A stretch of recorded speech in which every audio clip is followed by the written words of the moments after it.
नमस्ते विद्यार्थियों, आपका हमारे चैनल में स्वागत है। मैं योगेश प्रजापति आज गणित का एक महत्वपूर्ण टॉपिक लेके आया हूँ। इसका नाम है सर्वसमीकाएं। सर्वसमीकाएं जिसको अंग्रेजी में बोलते हैं आइडेंटिटीज। विद्यार्थियों, ये सर्वसमीकाएं सभी क्लास के लिए इम्पोर्टेंट है और सभी क्लासों में किसी न किसी रूप में ये आती रहती है, तो ध्यान से देखिए और समझिए। विद्यार्थियों, आपकी पहली सर्वसमीका मैं लिखूँगा a प्लस बी का होल स्क्वायर, ए प्लस बी का होल स्क्वायर।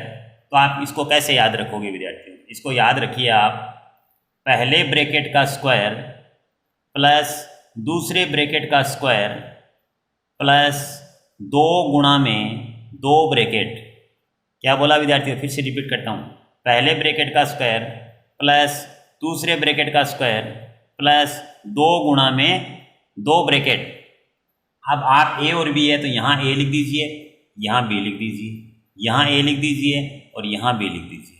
इस तरीके से आप इसको याद रख सकते हैं। तो हम लिखेंगे यहाँ पर ए का स्क्वायर प्लस बी का स्क्वायर प्लस 2ab। यह आपकी हो गई पहली सर्वसमीका। इसके बाद विद्यार्थियों हम दूसरी सर्वसमीका में चलते हैं। दूसरी है वो इसके माइनस की है, a माइनस बी का होल स्क्वायर। तो इसी तरीके से होगा, पहले ब्रैकेट का स्क्वायर प्लस दूसरे ब्रैकेट का स्क्वायर माइनस 2 गुणा में 2 ब्रैकेट। ठीक है विद्यार्थियों, ये तरीका उन विद्यार्थियों के लिए हैं जिनको याद रहने में सर्वसमीकाओं में समस्या रहती है। इसको याद रखना, पहले ब्रैकेट का स्क्वायर प्लस दूसरे ब्रैकेट का स्क्वायर माइनस 2 ब्रैकेट गुणा में, यानी घात 2 होती है तो 2 ब्रैकेट गुणा में। तो यहाँ पर ए लिख दिया, यहाँ बी लिख दिया, यहाँ ए लिख दिया और यहाँ बी लिख दिया। तो यहाँ लिखेंगे ए का स्क्वायर प्लस बी का स्क्वायर माइनस के 2ab।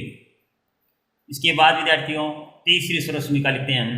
तीसरी सर्वसमीका है ए का स्क्वायर माइनस बी का स्क्वायर। इसको आप सीधा याद रख सकते हो विद्यार्थियों, जब अलग अलग स्क्वायर आ जाए, यानी ए का अलग स्क्वायर है, बी का अलग स्क्वायर है, तो आप ए और बी को एक बार प्लस में लिख दीजिए और ए और बी को एक बार माइनस में लिख दीजिए। इस तरीके से, यानी बी का पद है वो एक बार प्लस के रूप में आएगा और एक बार किस में आएगा? माइनस में आएगा। इस तरीके से आप इसको लिख सकते हैं। इसके बाद बात करते हैं विद्यार्थियों चौथी सर्वसमीका की। चौथी सर्वसमीका आपकी हो जाएगी, इसमें x plus a x plus b। ये सर्वसमीका है विद्यार्थियों आपकी x का square plus a plus b बाहर x और प्लस a गुणा b। यानी क्या है, जो a और b है यहाँ तो जोड़ में आता है और यहाँ आता है गुणा में। यहाँ x स्क्वायर है और यहाँ x लिख दिया। इसके बाद विद्यार्थियों हम चलते हैं पांचवी सर्वसमीका में। पांचवी सर्वसमीका ध्यान से देखिए, ये है a plus b plus c, 3 पदों का होल स्क्वायर। ध्यान से देखिए, a प्लस बी प्लस सी का होल स्क्वायर। इसको कैसे याद रखेंगे? इसको याद रखने का तरीका बहुत अच्छा है विद्यार्थियों। पहले तीनों का स्क्वायर, यानी a का स्क्वायर प्लस b का स्क्वायर प्लस c का स्क्वायर, a का स्क्वायर प्लस b का स्क्वायर प्लस c का स्क्वायर। उसके बाद आप याद रखिए a b और c है, पहले ab क्या लिखोगे? प्लस 2 गुणा ab प्लस, उसके बाद यहाँ से आओ BC, तो ये आएगा 2 गुणा BC और उसके बाद यहाँ से यहाँ आ जाइए, ये हो जाएगा 2 गुणा AC। इसको याद कैसे रखेंगे? a का स्क्वायर प्लस b का स्क्वायर प्लस c का स्क्वायर, फिर 2 गुणा AB प्लस 2 गुणा BC प्लस 2 गुणा AC। इस तरीके से इसको याद आप रख सकते हैं विद्यार्थियों। अब चलते हैं हम छठी सर्वसमीका याद करने में। तो छठी सर्वसमीका आपकी है a प्लस b का होल क्यूब, यानी पावर 3। इसको हम कैसे याद रखेंगे उसको ध्यान से देखिए। जैसे हमने स्क्वायर वाली सर्वसमीका याद की थी, उसी तरीके से कुछ इसको याद रखा जा सकता है। ध्यान से देखिए, हम इसमें क्या लिखेंगे? पहले ब्रैकेट का क्यूब प्लस दूसरे ब्रैकेट का क्यूब यानी पावर 3 प्लस 3 और गुणा में 3 ब्रैकेट, गुणा में 3 ब्रैकेट। विद्यार्थियों याद रखना है, पहले ब्रैकेट का क्यूब प्लस दूसरे ब्रैकेट का क्यूब प्लस 3 और 3 गुणा में 3 ही ब्रैकेट है। ठीक है। अब आपको जैसे ए और बी के लिए लिखना है तो यहाँ ए लिख दीजिए, यहाँ बी लिख दीजिए, यहाँ ए लिख दीजिए, यहाँ बी लिख दीजिए और इसमें ए प्लस बी दोनों लिख दीजिए।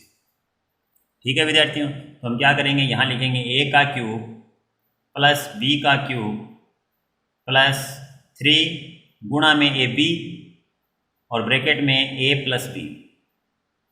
इसके बाद चलते हैं विद्यार्थियों हम 7वीं सर्वसमीका की तरफ, और 7वीं सर्वसमीका आपकी है, यही सर्वसमीका माइनस में है, a माइनस बी का होल क्यूब। तो आपको इसी तरीके से जहाँ प्लस लगाया है वहाँ माइनस लगा देना, बस जहाँ प्लस लगाया है वहाँ माइनस लगा देना। यहाँ माइनस आ जाएगा, यहाँ माइनस आ जाएगा और यहाँ माइनस आ जाएगा और यही सर्वसमीका माइनस में बदल जाएगी। हम लिखेंगे a का क्यूब माइनस बी का क्यूब माइनस 3ab और ब्रैकेट में लिखेंगे a माइनस बी। इसके बाद विद्यार्थियों हम चलते हैं 8वीं सर्वसमीका। इसमें है विद्यार्थियों a का क्यूब प्लस b का क्यूब प्लस c का क्यूब माइनस के 3abc। तो विद्यार्थियों बराबर में याद रखना आपको a plus b plus c। ठीक है विद्यार्थियों, एक ब्रैकेट में याद रखना है a प्लस बी प्लस सी, और अगले ब्रैकेट में क्या होगा, अगले ब्रैकेट में याद रखने के लिए आप ये रख सकते हो कि जो आपकी 5वीं सर्वसमीका आई थी लगभग वैसा ही है, लेकिन आपको यहाँ 2 नहीं बोलना है और जहाँ प्लस है वहाँ यहाँ माइनस बोलना है बस। यानी यहाँ ये तो 2 तो हटाना है और यहाँ माइनस बोलना है। क्या लिखेंगे, इसमें बोलेंगे a का स्क्वायर प्लस b का स्क्वायर प्लस c का स्क्वायर, उसके बाद माइनस का ab माइनस का bc और माइनस का ac। तो इस तरीके से आप 8वीं सर्वसमीका को भी याद रख सकते हैं। अब चलते हैं विद्यार्थियों हम 9वीं सर्वसमीका में। 9वीं सर्वसमीका आपकी है विद्यार्थियों a का क्यूब प्लस b का क्यूब। विद्यार्थियों ध्यान से देखिए, a का क्यूब प्लस b का क्यूब, इसमें और इसमें अंतर है, इसमें होल क्यूब था और इसमें अलग अलग क्यूब है। इसको कैसे याद रखेंगे, इसको याद रखने का तरीका है विद्यार्थियों, पहले आप ये पावर 3 है उसको छुपा लीजिए, पावर 3 को छुपा लीजिए तो आपको नज़र आ रहा है a प्लस बी, उसको आगे लिख दीजिए आप, इसको आगे लिखेंगे a प्लस बी, लिख दिया। इसके बाद जो आपका a प्लस बी बना है इनका स्क्वायर बना दीजिए, a का स्क्वायर प्लस b का स्क्वायर, स्क्वायर बना दिया। और इसके बाद ये a और b दोनों प्लस में है ना, तो इसका गुणा आप माइनस में लिख दीजिए, यानी माइनस का ab लिख दीजिए। मेरे शब्दों को ध्यान से सुनिए और उसको याद रखने की कोशिश कीजिए। अभी हम चलते हैं 10वीं सर्वसमीका में। 10वीं सर्वसमीका यहीं लिख देते हैं विद्यार्थियों, ध्यान से देखिए। अब लिखेंगे हम a का क्यूब माइनस b का क्यूब। तो विद्यार्थियों उसी तरीके से याद रखेंगे, पहले आप इसमें पावर को छुपा लीजिए, पावर छुपाओगे तो आपको नज़र आएगा a माइनस बी, उसको आप आगे ले जाइए, उसको आप आगे ले जाइए तो ये बनेगा a माइनस बी, इसको ब्रैकेट में लिख दिया। इसके बाद विद्यार्थियों ब्रैकेट जैसे शुरू करेंगे हम लिखेंगे a का स्क्वायर प्लस b का स्क्वायर। याद रखना है स्क्वायर हमेशा प्लस के लगाने हैं, स्क्वायर हमेशा प्लस के। अब a और b के बीच में माइनस है ना, तो इनका गुणा है वो प्लस का आएगा, यानी a गुणा b है वो किसका आ गया, प्लस का। इस तरीके से विद्यार्थियों ये 10 सर्वसमीकाएँ हैं जिनको आपको ध्यान से देखना है, याद करना है और समझना है। धन्यवाद।